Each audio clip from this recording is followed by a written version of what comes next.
Guys, Jack Dallas here. It has been a while since my last video. I realized that I have been in the middle of a move for the last month or so. It's been a pretty busy time in my life.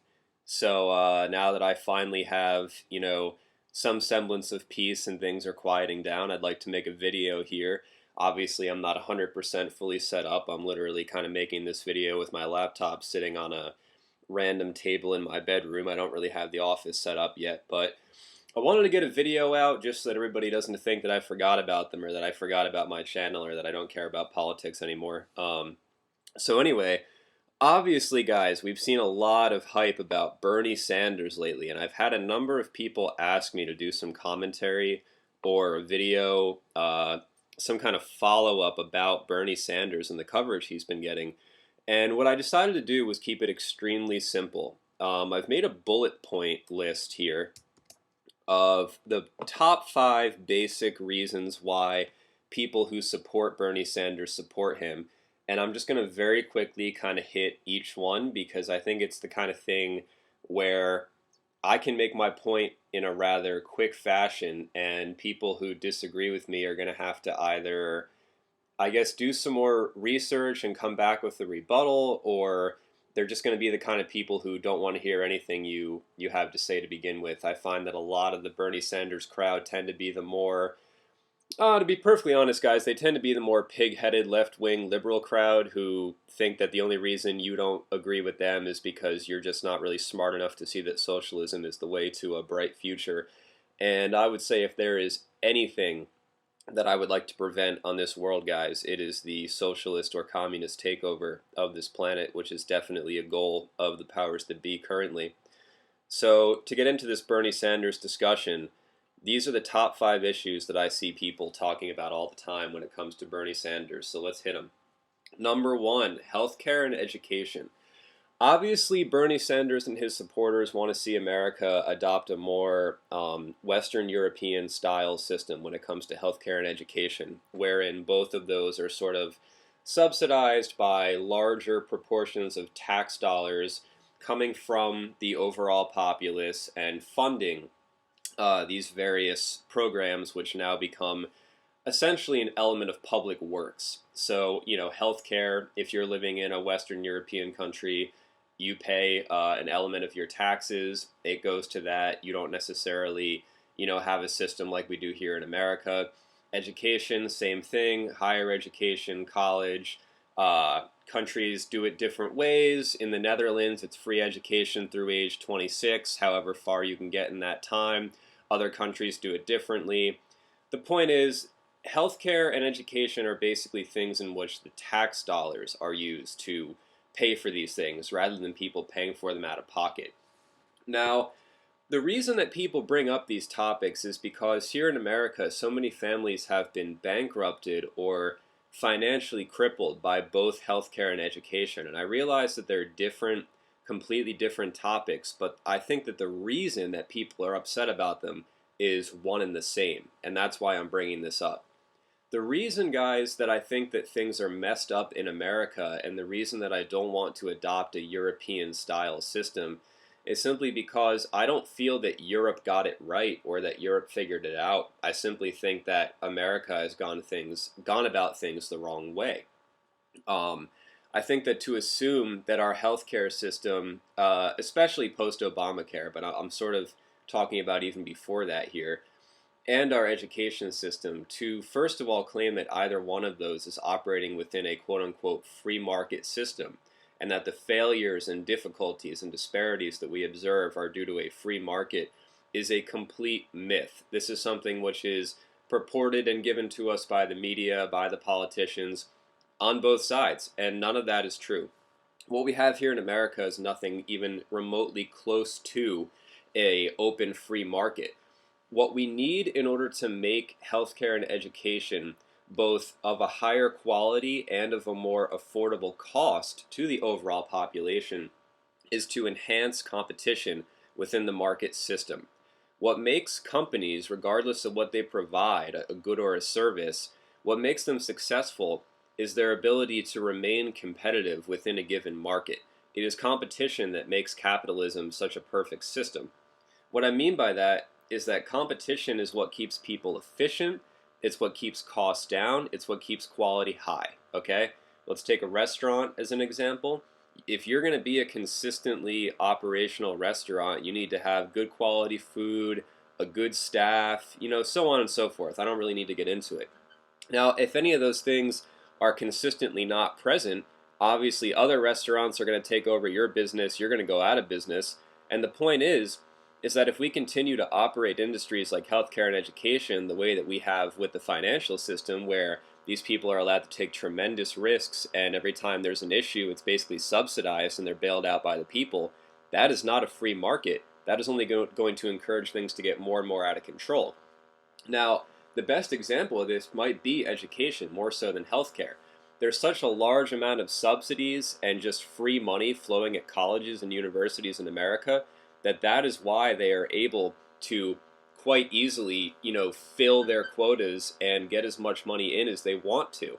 They have no need to compete whatsoever. If you're able to fill your seats in your educational institution, whatever it may be, year after year, semester after semester, and you can keep filling those same seats no matter how much you raise the price, because the government has, number one, brainwashed the entire populace into thinking they need to go to college, and number two, basically given away so much free money that everybody's willing to go, only to find out afterwards they've been enslaved in debt. That is not a free market either, guys. That's the kind of system in which the colleges are able to charge as much as they want because they've been essentially given a customer base for free by the government. Okay, so what's happening here, again, just to recap, is the government is creating an environment in which colleges essentially are going to be profitable no matter what. The banks are able to profit by turning the people into slaves because they're the ones who provide loans and then reap the benefits from the interest payments years down the line. And Bernie Sanders style socialism is not going to solve any of this, because we look at places like Europe, and number one, their universities, and I don't care which one you care to mention, are not nearly as good, especially ranked on a world basis. Number two, people in some of those countries are spending as much as 2/3 of their income on taxes to help subsidize these industries. So if you think you're getting it for free, which is my least favorite word in politics, every time I hear free, basically the person just doesn't understand that they're paying for it in some other way. You just do not understand how the financial system works. And thirdly, there is no competition within those systems, which means that there is no real hope that anything will ever get better. If colleges are forced to compete with each other to get the best students and to make their prices competitive, that is how everyone will benefit, because the quality of education will have to remain high in order for the college to gain a reputation, and the cost is going to have to remain competitive. They can't just be charging huge amounts of money if the students have other options because other colleges are competing. I think the same thing is going to happen with healthcare, guys. We need to make companies compete with each other in order to provide the best possible healthcare. I think we've already seen with the rollout of Obamacare that things are just kind of already going to hell in many of the states that had to adopt the system. I know it kind of all went in different forms and at different times, and every state kind of had their own way of doing it, or different groups of states at least. But I think that to simply, again, level the playing field by saying everybody kind of has to buy into this system, much like the college system, you're basically guaranteeing a customer base for these insurance companies, which is going to make them simply just not have to work as hard, and service and quality are going to go right out the window. So that's basically how I feel about the number one thing on my list overall. Moving on to number two, the income gap in the economy. Well, the economy, that's pretty easy to get out of the way. I simply just do not believe that adopting any socialist style political system is going to help our economy whatsoever. I don't think that anybody who knows even 1% of world history in the 20th century is going to argue with me on that one. Maybe a couple college professors here and there, but that's why they're in the classroom and not doing things in real life. The income gap, this ties into the number 4 thing, the minimum wage, guys. So I'm actually going to wait to get there on number 4. All right, so don't worry, we're going to get back to that. Number 3, lobbyists within the political system. I don't really have much to say about this, guys. I think this one is pretty simple. I think that any politician who has already made it to the national stage. And everybody loves to pretend like Bernie Sanders is like this, underdog just because, he seemingly kind of came out of nowhere. But make no mistake about it, guys. He's got more support than you think behind the scenes.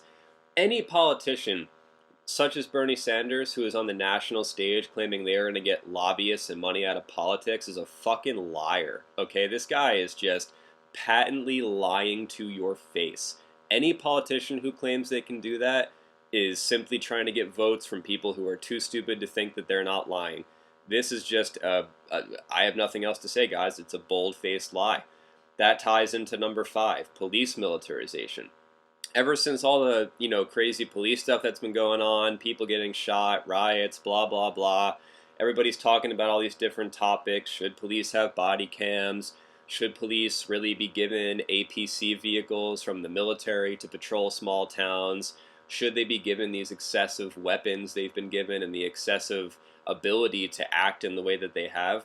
I don't think the answer to that is yes, but I think that any national politician who is really going to get in front of us and say that he has the ability to make a difference on that is just a liar. I mean, so when it comes to number 3 and number 5, guys, I just want to get them out of the way quick because I personally think that Bernie Sanders is getting on the stage and just lying to you, just lying right to your face to get your votes. No different than Obama saying he was going to end the wars, no different than, any politician who had to lie to get elected. These are just bold-faced lies. They will never happen. I don't care who gets elected. And the sad thing is, at the end of the day, all the Bernie Sanders voters, even if he won, would probably blame it on Bush if 4 or 8 years later we still had no change. There was still lobbyists within politics. There was still militarization within the police departments. It's absolutely ridiculous to think that this man could come in and actually try to make a change in these things. Don't you guys remember what happened the last time a politician came in and made promises to us like this? You guys want to go on YouTube and look at Obama's speeches during his first campaign when he was saying, 6 months we'll be out of Iraq. Well, guess what, guys? We've invaded fucking like 10 more countries since that guy got elected. Are we really going to fall for this again just because it's not a Republican? You guys that stupid? I don't think you are. So let's talk about minimum wage, guys, because like I said, that's what I'm going to wrap up with because it kind of locks in with number 2. And I think that the economy and the income gap is probably the thing that most people are concerned with. I mean, obviously a lot of polls show that, but it's also part of the reason that a lot of people are very foolishly supporting Bernie Sanders. Now, when it comes to the minimum wage, guys, the minimum wage. This is a topic that I really wish I didn't have to discuss anymore because the minimum wage debate should be about as solidly finished as a debate over whether or not the earth is flat or whether the earth revolves around the sun or anything else, okay? Anytime you hike the minimum wage, you are hurting the economy. I don't care if the New York Times told you that that wasn't the case. There are 8 million studies out there showing that that's the case. And I'm really just not in the mood to get into it right now, guys. You can look at my past videos and articles that prove it. Read some real economics. Figure this shit out for yourselves if you don't believe me. I'm really just not willing to explain this again if you don't get it yet, okay? The reason, and this is what most people evade. So guys, if there's anything I want you to listen to, it's this statement, okay? Nobody is paying attention to the reason that people claim we have to raise the minimum wage. The reason we have to raise the minimum wage is not because a minimum wage does not afford people an average, decent lifestyle. The reason we, quote-unquote, need to raise the minimum wage is because the government and the Fed are continuously overinflating our currency, which reduces purchasing power, okay? So when the Fed started QE, and we started to do quantitative easing, printing more money, interest rates basically at 0. What that does is it inflates the currency. In other words, it increases the money supply. Now, that's going to have some interesting effects. One that you've seen is obviously the equities go way up, so the stock market gets very, very high, but it becomes dangerously overvalued, sets us up for a crash. That happened in 2008. But all the people on Facebook posting things like, you see memes like, top 5 reasons Obama's a great president. And number 3 is always like, the stock market's really high. And it's like, people don't really understand what overvaluation is, or the fact that the PE of the S&P 500 has been pretty high for a while and things like that.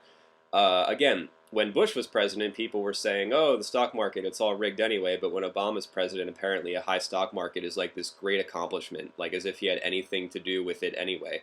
But the point is, the stock market is overvalued. That's one of the effects that happens when you overinflate the economy. But the other effect that happens, which is a lot closer to home for the average American, is inflation reduces the purchasing power of the dollar. So what happens, guys, is most people are duped.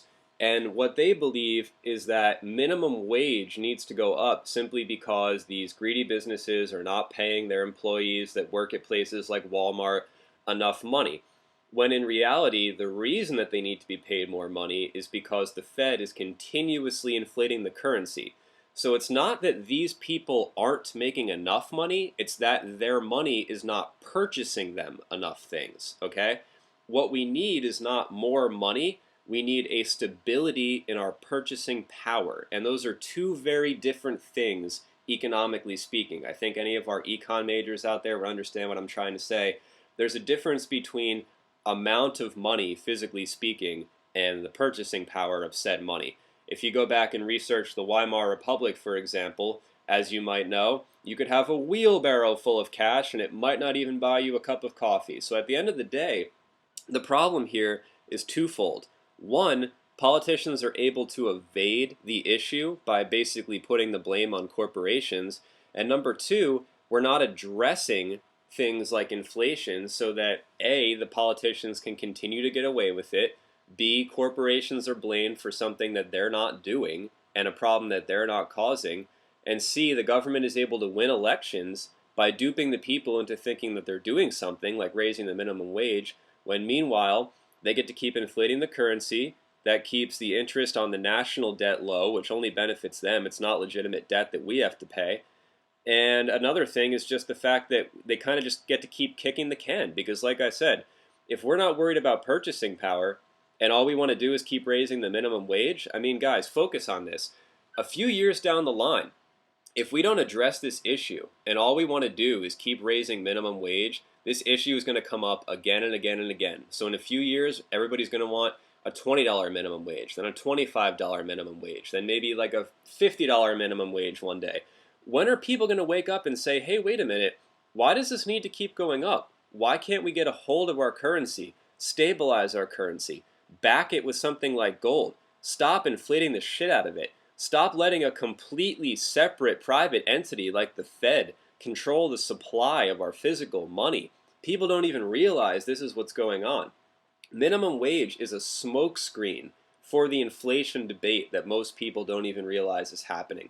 We need to abandon the minimum wage discussion, guys. We need to get rid of it. And people like Bernie Sanders are just adding to that smokescreen, because the same people that the minimum wage debate affects every day, okay, once again, like your young workers, teenagers, 20-somethings, people who are in college trying to work part-time, people working at places like Walmart, McDonald's, those people, the people who really actually need the help the most, once again, a few years from now, the inflation continues, those people are still going to be hurting, and they're going to need to have this same discussion again and again and again. And at the end of the day, raising the minimum wage doesn't help them, but stopping the inflation of the currency absolutely helps them, and it helps them for a lifetime rather than just for a few years, okay? I feel that that's key. Now, this has a lot to do with the income gap in the economy, okay? People like Bernie Sanders are only going to increase the income gap because, like I said earlier, number one, the actual advantages that corporations and the people at the top of them have within the country that have led to them being so wealthy are not going to change whatsoever. Is Bernie Sanders talking about reforming things that have to do with actually controlling the economy? And by controlling, I don't mean a top-down approach. I mean more just like having a stable economy, like getting government influence out of it.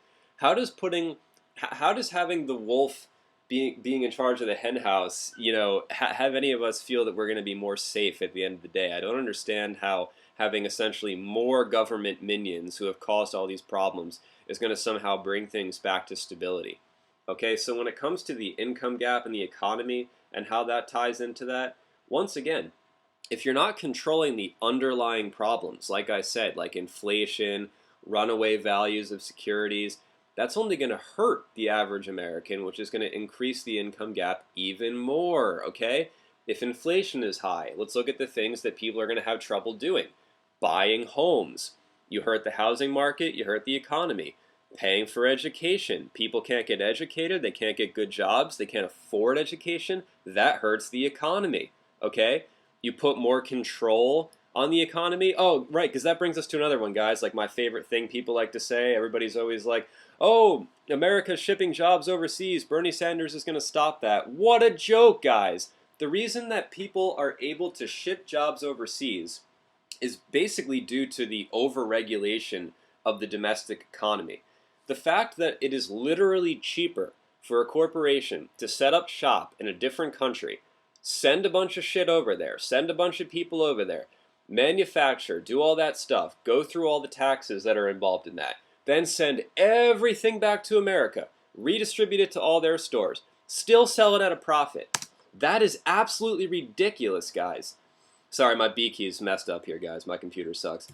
It is ridiculous, guys, that is cheaper than simply having all of your activities business-wise take place domestically here in America, okay?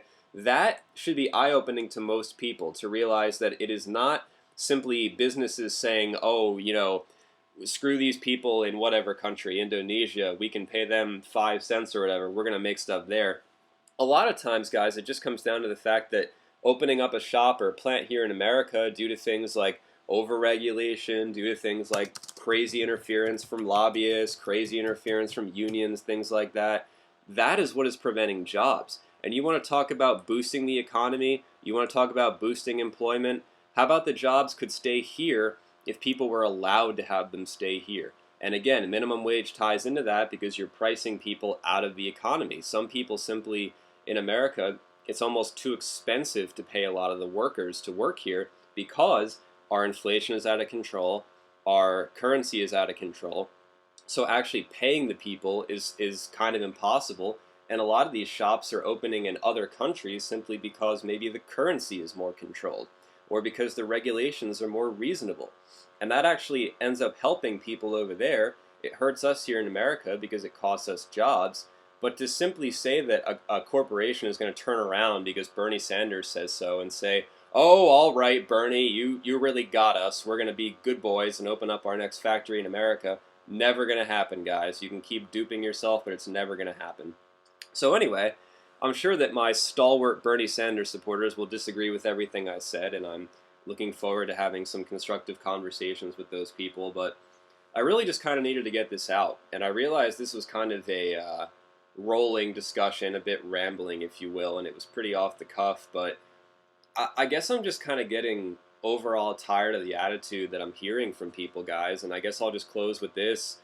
One of my biggest issues with the Bernie Sanders crowd is that they tend to believe that if you are not supporting these ideas or that if you are not supporting Bernie, that you must just be completely blind, that you must just be a terrible person, you must not believe in the average person, you must be a corporate supporter, you must be a Republican, you must be some type of evil person. What I believe, guys, is twofold. On the one hand, I believe that these tactics being used by the Bernie Sanders crowd and the Hillary Clinton crowd are simply political tactics.